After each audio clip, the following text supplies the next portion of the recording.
Rebonjour les amis. Alors c'est Jean qui vous retrouve du Québec pour un nouveau duel. Alors cette semaine, on a deux couteaux qui ne sont pas des jeunesses.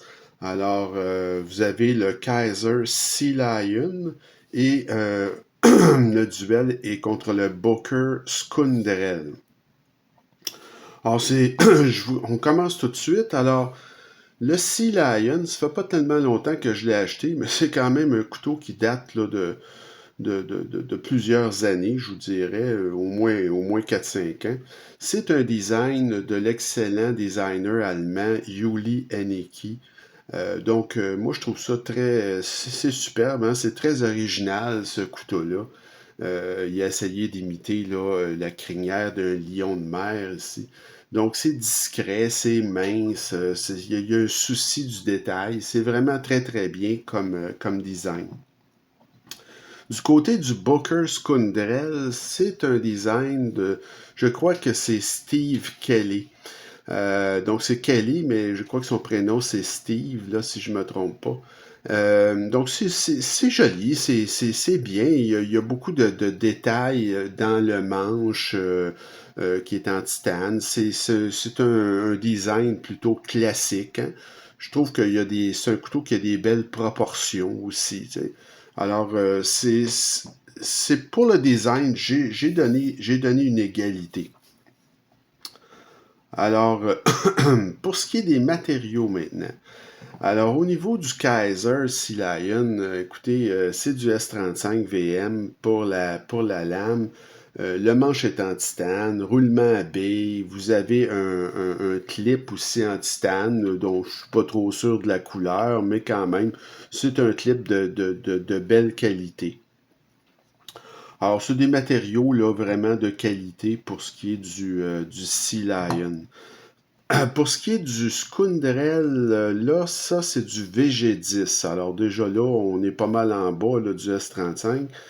Le manche est en titane, mais c'est un couteau qui propose des rondelles de Teflon. Il m'avait bien entendu, là. Il y a pas de rondelles de bronze et Teflon, c'est uniquement des rondelles de Teflon qui est là-dessus. Ils sont très très petites.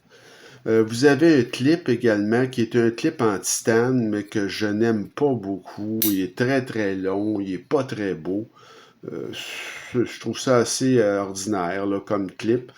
C'est ça au niveau des matériaux. Là, vous aurez compris que l'avantage va nettement là, au Sea Lion.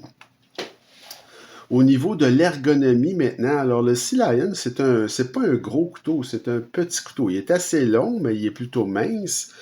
Vous avez quand même une très belle ergonomie pour ce qui est très confortable quand on l'a en main. C'est arrondi le manche, là. Il y a beaucoup de travail qui a été fait. C'est très bien. Il y a un petit hotspot de clip par contre, là, et il n'y a pas de dentelure sur le dessus, mais vous avez une prise à quatre doigts qui est très confortable, qui est agréable, je vous dirais. Au niveau de l'ergonomie du Booker, ça remplit plus la main. Écoutez, vous avez un couteau qui est peut-être à peu près de la même longueur, mais qui est plus costaud. C'est très bien aussi pour l'ergonomie. Vous avez une prise en main confortable, c'est agréable. Il n'y a pas de dentelure, lui non plus.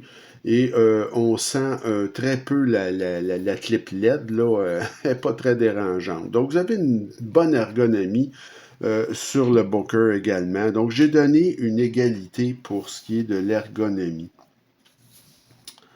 Pour ce qui est maintenant de l'action, alors l'action pour le Sea Lion, ben, c'est une gâchette. Vous voyez que le couteau est pratiquement, comme on dit, fall shot. C'est une gâchette sur laquelle malheureusement il n'y a pas eu de dentelure, mais c'est très difficile à rater. C'est un verrouillage de cadre tout à fait classique et vous avez un très bon accès à la barre de déverrouillage. C'est très très bien fait. Alors, il n'y a pas de problème pour déverrouiller ce couteau-là. Et comme vous pouvez voir, l'action à une main, elle est très facile. Donc, moi, écoutez, j'ai pas grand-chose à dire sur l'action de ce couteau-là. C'est rapide, c'est soyeux, très très bon. Pour ce qui est de l'action du Booker Skundrel, là, c'est des goujons de pouce. Et étant donné que écoutez, c'est des rondelles de Teflon, ben, faut pas y en demander trop. Les goujons, ça fonctionne bien. Le goujon, comme vous pouvez voir, est dans le chemin de la lame. Dans le tranchant de la lame, c'est moins recommandé. Vous avez aussi c'est un verrouillage de cadre et l'accès à la barre pourrait être meilleur. Et il faut l'aider pour fermer un peu, là. C'est pas fall shot, c'est pratiquement impossible d'avoir fall shot avec des rondelles de Teflon, là. Alors, pour ce qui est de l'action, écoutez, c'est même pas proche, là. Le Sea Lion l'emporte facilement. Le prix maintenant. Alors, le prix payé pour le Sea Lion, j'ai eu un prix extraordinaire pour ce couteau-là. J'ai payé ce couteau-là il y a très peu de temps en vente 130 $ et le prix régulier, c'est beaucoup trop cher, c'est 220. Mais à 130, c'est pour ça que je l'ai acheté, c'est parce que vraiment le prix était excellent. Pour ce qui est du Skundrel, je l'ai payé, lui, ça fait beaucoup plus longtemps que j'ai acheté ça, peut-être 2 ans. J'ai payé 125 $ et son prix régulier, c'est 160. Écoutez, aujourd'hui, je peux vous dire qu'à 125, même, je ne rachèterais pas ce couteau-là. OK? Donc, à 160, c'est sûr que non, là. Mais à 125, je ne l'achèterais pas. Alors, comme c'est à peu près une égalité, j'ai mis une égalité pour le prix, là, 130 versus 125, on ne fera pas de gagnant pour ça. Pour ce qui est du poids maintenant, alors évidemment, là, le Sea Lion, c'est un couteau très mince, 3 onces, 0,72 ou 105 grammes. C'est quand même un couteau de 19,68 cm.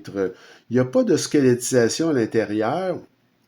Dans ces années-là, comme je vous dis, ça date d'au moins 4-5 ans, si c'est pas plus, là, peut-être même 7-8 ans, ce couteau-là. Et il faisait pas vraiment de squelettisation dans ce temps-là. C'était moins, disons, systématique là qu'aujourd'hui.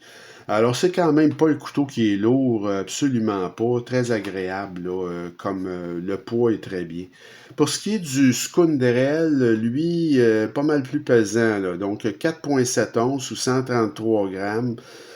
C'est un couteau de 19,3 cm, donc légèrement plus petit, moins long que le Sea Lion, mais plus costaud quand même. Et ça aussi, ça n'a pas de squelettisation à l'intérieur. Alors, pour ce qui est du poids, avantage Sea Lion. La valeur, ben la valeur pour le Sea Lion, bon, c'est très bon, une très belle valeur. C'est sur le marché, comme je vous dis, depuis plusieurs années. Mon Dieu, est-ce que c'est discontinué? Je ne sais pas. Probablement, mais je veux dire, c'est quand même un couteau de très, très, très belle qualité et d'un grand designer, il faut le dire. Donc, pour ce qui est du Booker Skundrel, alors là, c'est très moyen comme valeur parce que ça, c'est discontinué. Et c'est toujours possible d'en trouver. Il y a 2 versions de ce couteau-là. Le design, ça date aussi de plusieurs années. Là, je vous dirais au moins 7-8 ans, ce couteau-là. C'est pas quelque chose qui a une grande valeur parce que c'est discontinué. Alors là aussi, le Sea Lion l'emporte là, au niveau de la valeur. Mon appréciation personnelle maintenant, écoutez, le Sea Lion, c'est un excellent EDC. C'est très, très, très agréable d'avoir ce couteau-là en poche. C'est distinctif. Évidemment, moi, le prix que j'ai payé, c'est super, mais le prix régulier est beaucoup trop cher à 220. L'action, les matériaux, l'assemblage, tout ça est au top, là. Et à l'évaluation, ce couteau-là, avec le prix que j'ai payé, avait coté à 9,1 sur 10. Pour ce qui est du Booker Skundrel, c'est différent.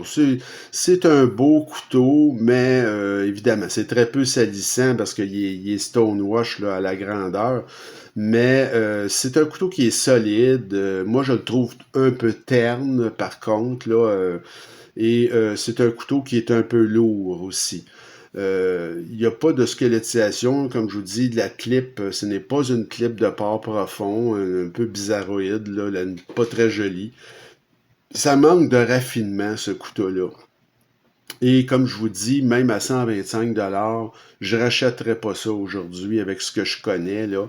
C'est juste que ça fait plus de 2 ans et à ce moment-là, je m'y connaissais beaucoup moins. Le look est pas laid, mais je l'ai démonté, comme je vous dis, quand on voit comment c'est fait à l'intérieur, non, aujourd'hui, je rachèterais pas ça. Je vous dirais, si vous l'aimez et que vous en trouvez un, faut absolument que vous ayez ça en bas des 100 80-90 peut-être, mais pas plus. À l'évaluation, d'ailleurs, ce couteau-là avait coté 7,8 sur 10, donc c'est pas une note géniale. Alors, vous devinerez que pour mon appréciation personnelle, évidemment, c'est le Sea Lion qui l'emporte. Alors, cette fois-ci, vous voyez, on a vraiment un résultat net. C'est 8 contre 3. Alors, vraiment, là, c'est une dégelée, comme on dit. Là, le Sea Lion l'emporte sur presque toute la ligne sur le Booker Skundrel. Alors, j'espère que ça vous a plu comme duel. Le prochain duel, ça va opposer disons, mes deux meilleurs couteaux bouton lock. Donc, le Artisan Cotellerie Andromeda, qui est un couteau formidable de Ray Laconico, et le Vosteed Thunderbird. Alors, ces deux super boutons lock, ces deux-là, mes deux meilleurs. Et c'est ça, je vous présente ça dans la prochaine vidéo, ce duel-là.